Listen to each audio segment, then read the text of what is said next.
Published, 17:34 Eastern Standard Time, the 12th of January 2019. Updated, 17:44 Eastern Standard Time, the 12th of January 2019. 10 weeks ago, while playing tennis, I injured my thigh, specifically the quad muscle. An ultrasound suggested I'd ruptured a tendon and I now have a visible bulge on the front of my thigh. I'm not generally in pain, so my doctor said they wouldn't operate. But I'm worried that, should I start playing tennis again, I'll do myself further injury. The quad, or quadriceps, muscles are the large muscles making up the bulk of the front of the thigh, reaching from the hip down to the kneecap.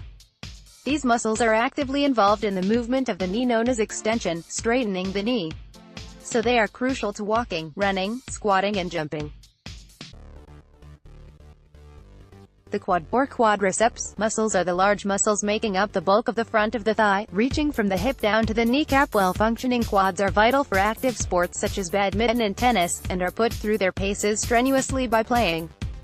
A tendon is the band of tissue that connects a muscle to a bone. In the case of the quadriceps, it connects the quads to the kneecap, the patella. A tendon tear most commonly occurs in sports during running or jumping, and is common in the over 40s. Treatment falls into either surgery or non-operative methods.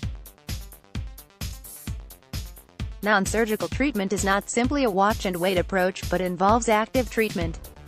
This would comprise physiotherapy to restore the function of the knee and quads, typically over 12 to 16 weeks as you build up strength and movement.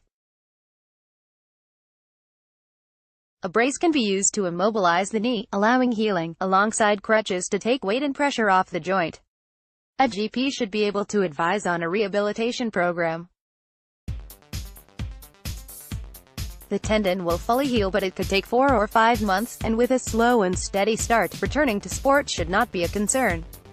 I have recently begun to suffer slight incontinence, and not of the urinary kind. I'm a man of 86 and find this distressing. My GP ordered tests in hospital but nothing was found.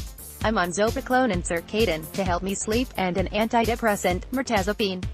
Could coming off these help? Incontinence of any kind is terribly difficult to deal with as it is very stigmatizing and terribly inconvenient. But it is imperative to seek proper investigation of the cause. Bowel incontinence does not occur spontaneously or with aging, but can be associated with a number of serious conditions, including inflammatory bowel diseases such as Crohn's, or cancer in the anus or rectum. Incontinence can also result from a change in bowel habit to looser stool. Again, this should be investigated to rule out cancer. It's incredibly common for many drugs to affect the gut, and this is known with antidepressants. But of course, stopping medications which are working well has risks which have to be weighed up.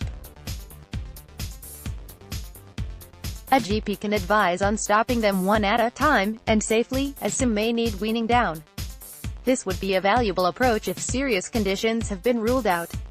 The Bowel and Bladder Foundation is an excellent source of advice for anyone suffering incontinence.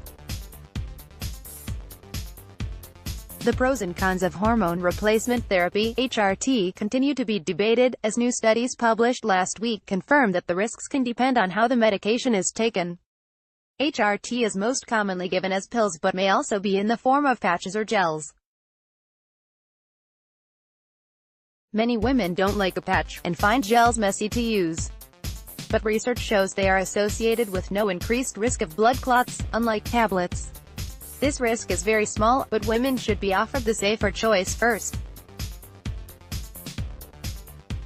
I don't blame Andy Murray for weeping as he spoke last week about how debilitating hip pain, so bad he is sometimes unable to put on his shoes and socks, has cut short his tennis career at 31. He is now considering further surgery to improve his quality of life. Andy Murray speaks during a press conference ahead of the 2019 Australian Open. The good news is that Andy has every chance of finding an end to the agony. Joint surgery can be transformative, especially if a patient is in good shape. Many patients who have had a hip or knee op, and while not contenders for Wimbledon, will enjoy a regular knockabout on court.